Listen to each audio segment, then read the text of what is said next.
Anda menyaksikan Kompas Bisnis bersama saya Breman Atenaya. Saudara Menteri Keuangan Purubaya Yudi Sadewa merombak arah kebijakan fiskal atau postur APBN 2026. Target pendapatan dan belanja naik, dampaknya defisit APBN juga ikut naik.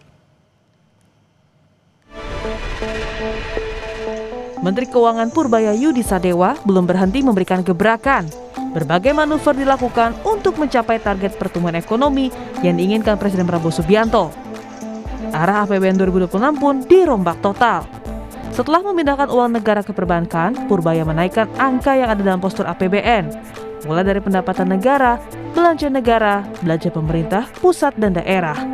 Yang paling terlihat dari perombakan ini adalah dampaknya ke defisit APBN yang naik dari era Sri Mulyani 2,48% jadi 2,68% PDB. Menteri Keuangan Purubaya mengklaim perubahan ini tidak berbahaya bagi keuangan negara. 3 triliun untuk daerah. Iya. Sesuai dengan apa masukan dari daerah. Untuk kita sih itu penting karena untuk dalam jangka pendek untuk menjaga stabilitas sosial dan politik daerah. Dan walaupun total dana daerah yang turun dibanding tahun lalu, cuma ada 1.300 triliun belanja pusat yang dibelanjakan di daerah. Jadi manfaat ke daerahnya nggak akan berkurang. Artinya dominasi pergerakan ekonomi daerah. Pak Menteri boleh diulang Pak? APBN ke daerah nggak berkurang. Apalagi nanti saya akan paksa dan monitor belanja daerah jangan sampai terlambat seperti sebelum-sebelumnya. Yang buat defisitnya Pak? Yang defisitnya tadi? Defisitnya Pak? 2,68% kan? Itu apa nanya apa bahaya apa enggak? Itu nggak apa-apa, itu masih di bawah 3% dan diperlukan untuk nanti menciptakan pertumbuhan ekonomi yang lebih cepat. Jadi nggak usah sampai tetap hati-hati.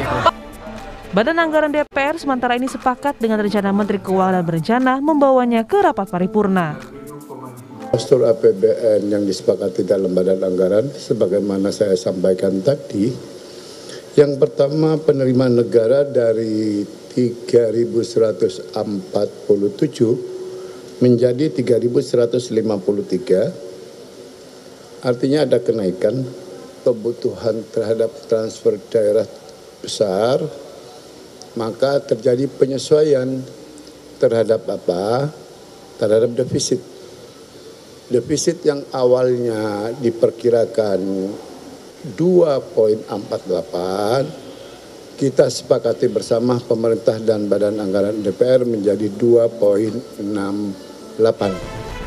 Sebelumnya, Presiden Prabowo Subianto ambisius menekan defisit APBN hingga mencapai titik nol di tahun 2027 atau 2028. Caranya, efisiensi belanja. Kami akan terus melaksanakan efisiensi sehingga defisit ini kita ingin tekankan sekecil mungkin.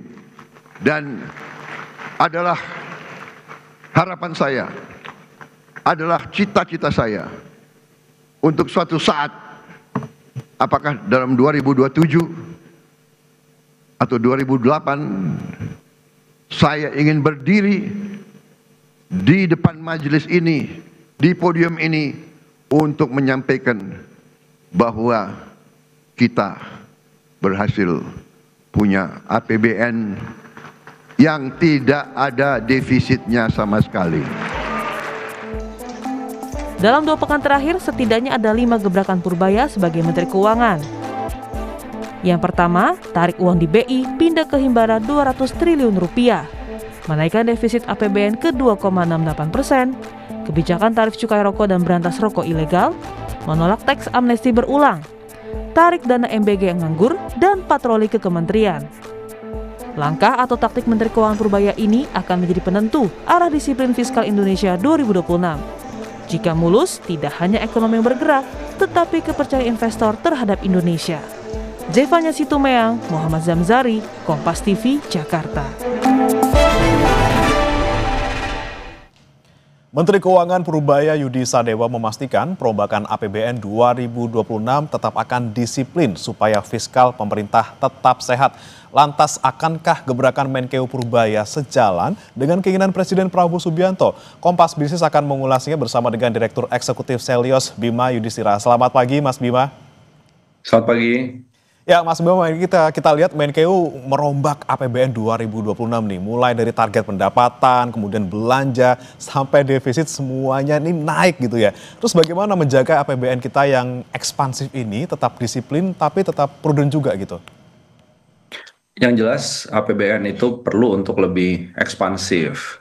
Kenapa? Karena memang selama ini masalahnya ada di sisi fiskal. Di sisi fiskal yang akhirnya menghambat ekonomi, seperti misalnya efisiensi anggaran yang dilakukan sejak awal tahun 2025. Tapi pertanyaannya, kalau dia mau ekspansif, pos belanja apa yang harus dilakukan ekspansi? Nah, itu yang menjadi pertanyaan krusial. Karena bukan hanya sekedar nominal, tapi juga kualitas belanjanya. Kalau yang diekspansifkan adalah belanja yang terkait dengan infrastruktur dasar, pelayanan publik, yang terkait dengan ketahanan pangan, itu nggak ada masalah. Tapi kalau ada belanja-belanja yang dikalahkan hanya untuk misalnya menaikkan pos anggaran belanja yang lainnya, nah ini harus hati-hati. Contohnya transfer daerahnya naiknya hanya kecil, tapi sebenarnya dibandingkan tahun 2025 kan turun. Tapi dia mengorbankan apa? Transfer daerah yang kenaikannya tidak terlalu tinggi. Salah satunya adalah mengorbankan misalnya belanja pendidikan itu sebagian diambil untuk makan bergizi gratis. Kemudian ada kenaikan anggaran pertahanan, anggaran keamanan yang nilainya cukup tinggi. Nah, ini yang harus diatur oleh Pak Purbaya ke depan ini adalah memastikan mana pos-pos belanja yang memang dibutuhkan masyarakat. Yang kedua adalah pos belanja yang langsung berdampak kepada daya beli masyarakat. Tapi kita harus apresiasi nih, ada beberapa yang mulai muncul dari Pak Purbaya. Ini satu, dia menolak tax amnesty. Artinya menutup defisit APBN yang melebar, tidak menggunakan jalur tax amnesty karena beresiko pada moral hazard, orang jadi nggak percaya lagi sama pajak karena terus-menerus diampuni. Ada lagi misalnya menggantikan subsidi listrik ya secara bertahap ke depannya itu kepada pembangkit listrik dari energi terbarukan, dari panel surya. Ini hal yang harus diapresiasi karena memang ongkos produksi listrik di Indonesia naik turun karena masih bergantung dengan batu bara. Pak Purbaya ini sejalan dengan dukungan dari publik untuk bisa mendapatkan energi yang lebih bersih, tapi juga ongkos produksi ke depan dari listrik bisa jadi lebih aman. Itu artinya ada hal yang harus diawasi, dimonitoring bersama, sehingga pelebaran defisitnya bisa dorong ekonomi, konsumsi, lapangan pekerjaan. Tapi di sisi yang lain juga ada hal-hal yang harus didorong atau diapresiasi terkait dengan gebrakan Pak Purbaya, terutama dua hal itu. Kalau menolak tax amnesty, solusi dari penerimaan negaranya apa? Nah, kita kan banyak tuh, ada 254 triliun rupiah. Selyos itu memberikan rekomendasi kepada Menteri Keuangan. Salah satunya adalah pajak-pajak yang bocor di sektor sumber daya alam, sawit, batu bara, timah, emas. Itu banyak yang datanya nggak matching, itu kalau dilihat kepatuhannya maka akan ada sumbangan besar pada pendapatan negara. Ada lagi misalnya soal pajak karbon, regulasinya sudah ada, dijalankan aja. Itu bisa meningkatkan penerimaan, uangnya bisa menggunakan untuk berbagai keperluan di sisi subsidi energi. Jadi banyak hal yang bisa dikreasikan dengan Pak Purbaya, tapi kita lihat ini eksperimen tidak hanya gebrakan sesaat, tapi akan terlihat sebenarnya dalam postur final APBN 2026 harapannya. Oke. Kalau kita bicara soal tadi pos belanja, Mas Bima, kan ada satu yang menjadi fokus dari Pak Purbaya juga ini soal transfer ke daerah yang naiknya dari 650 sampai ke 693. Ini menurut Anda cukup besarkah? Signifikankah kenaikan ini? Kemudian efek gulirnya ke pertumbuhan daerah seperti apa? Apakah cukup, Mas Bima? Ya, kalau dibandingkan dengan RAPBN 2026 era Bu Sri Mulyani naik transfer daerah. Tapi kalau dibandingkan dengan anggaran 2025 transfer daerah masih turun. Jadi artinya yang harus di top up lagi memang transfer daerah. Pak Purbaya harus melihat bahwa ini era otonomi daerah. Daerah itu berhak untuk mengatur sumber anggaran, pendapatan daerah, transfer dari pusat ke daerah, itu punya ruang sehingga daerah tahu apa yang harus dilakukan perbaikan.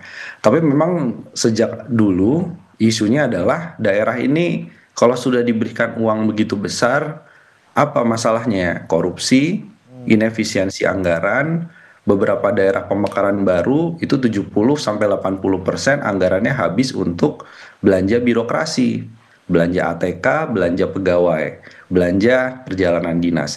Ada banyak kritik terhadap anggaran di daerah, tapi kalau anggaran porsinya terlalu kecil, maka yang terjadi adalah kondisi seperti banyak daerah seperti Pati. Akhirnya PBB-nya naik, pajak-pajak retribusi naik, warung diintip dengan CCTV, sehingga didorong kepatuhan pada usaha-usaha yang sifatnya informal, jadi nggak pas.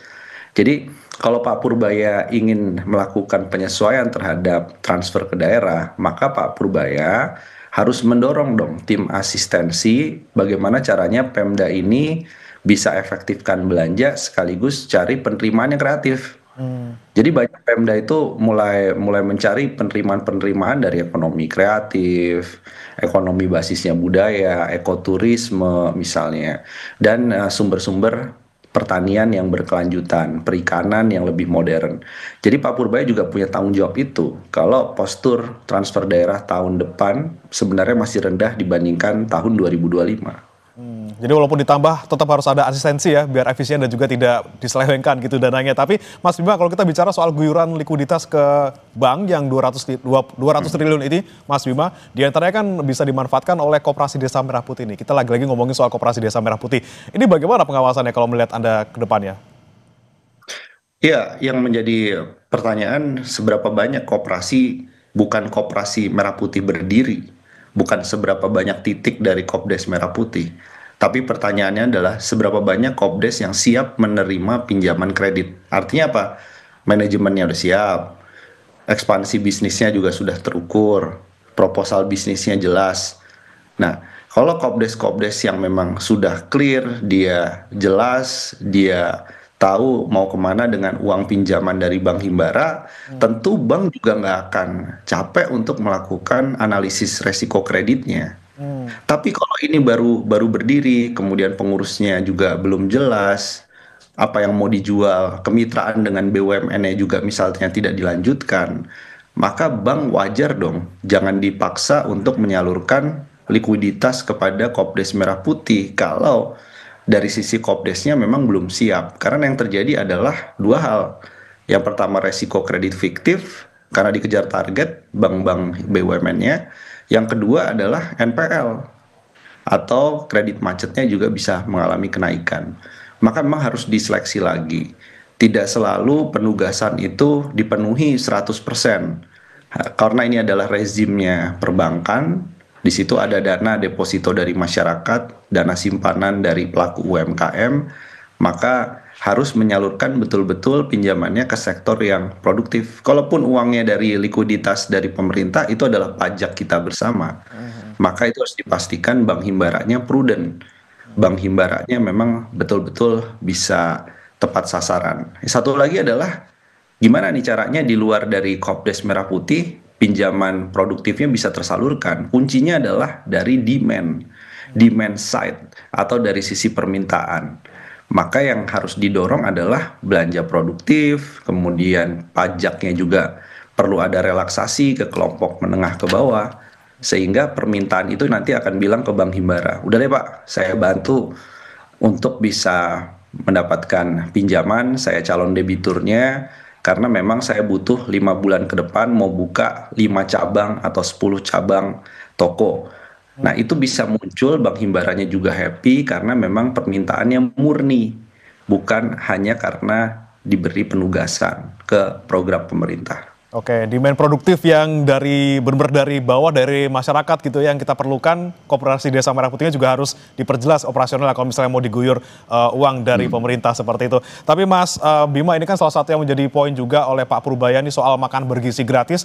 Kalau penyerapannya tidak optimal bakal ditarik itu dananya. Ini seperti apa kemudian seharusnya penyerapan di MBG ini dan seharusnya ditarik kemana ini dana dari MBG? Kita akan bahas usai jeda berikut, Mas Bima. Tetap bersama kami, saudara, di Kompas Bisnis. Kembali bersama kami di Kompas Bisnis, saudara, dan kita masih bergabung dengan Direktur Eksekutif Selyos Bima Yudhistira dan masih membahas terkait dengan perombakan RAPBN 2026 yang dilakukan oleh Menteri Keuangan.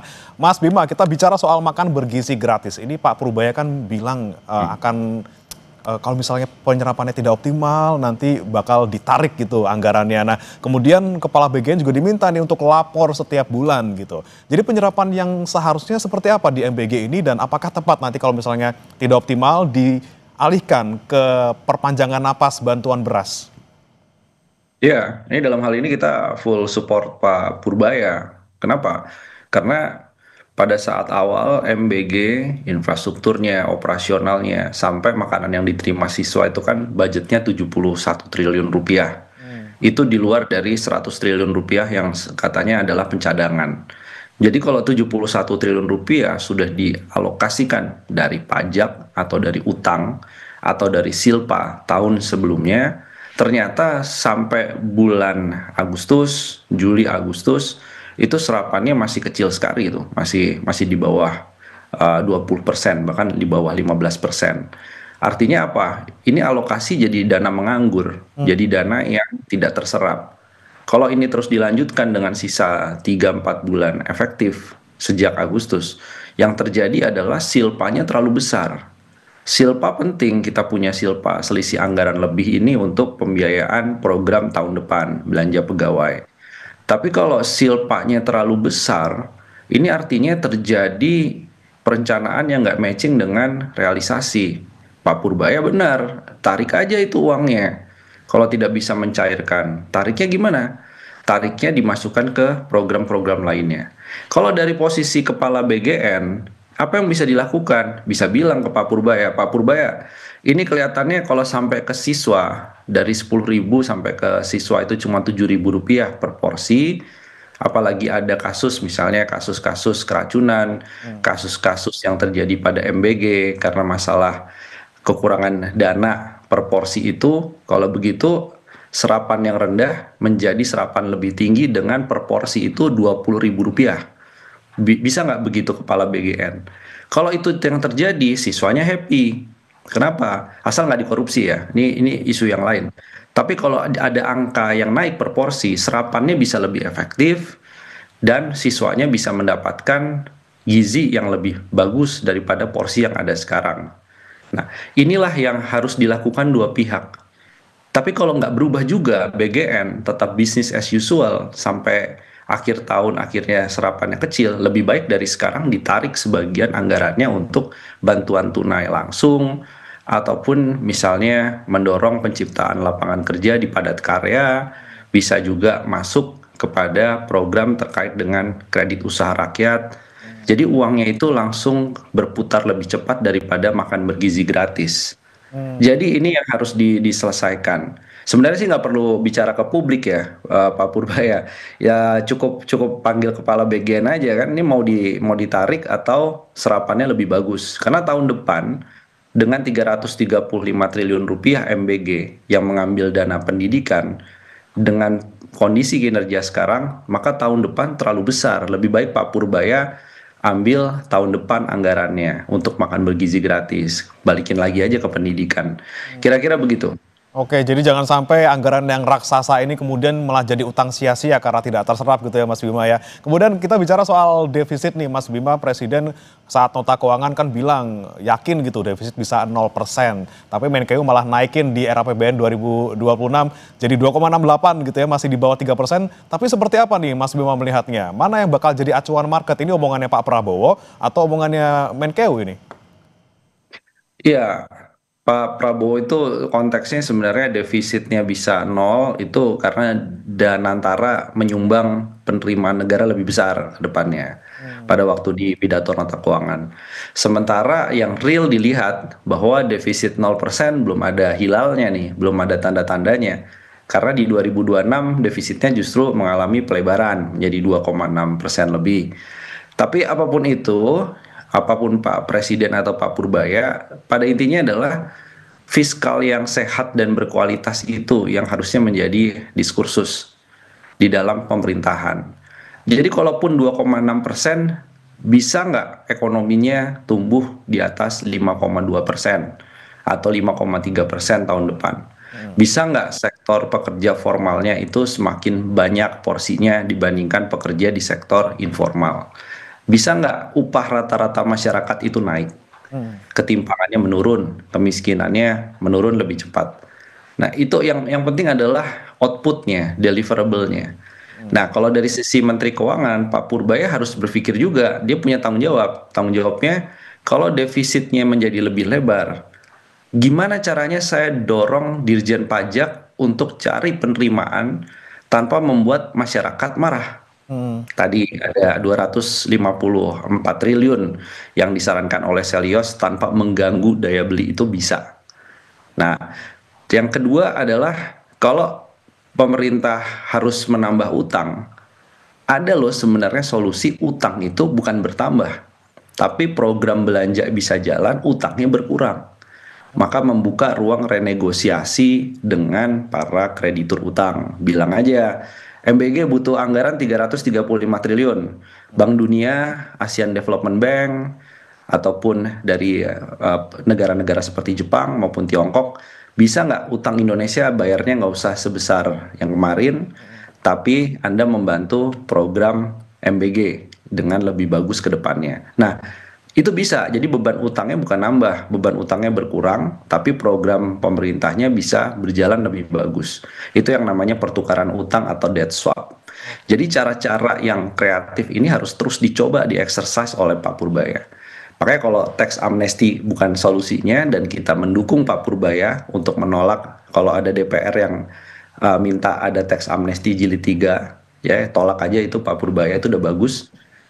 Solusinya apa? Dari Pak Purbaya agar rasio pajaknya itu bisa terus mengalami kenaikan tanpa bikin orang marah. Itu sebenarnya solusinya ada. Jadi tinggal Pak Purbaya ini mumpung lagi confidence, lagi percaya diri, jalankan aja tuh input-input dari publik yang bagus, exercise jalankan.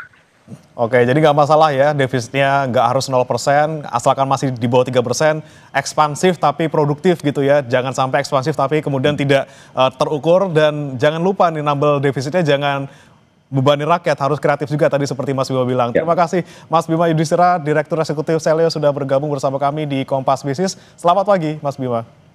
Terima kasih, selamat pagi.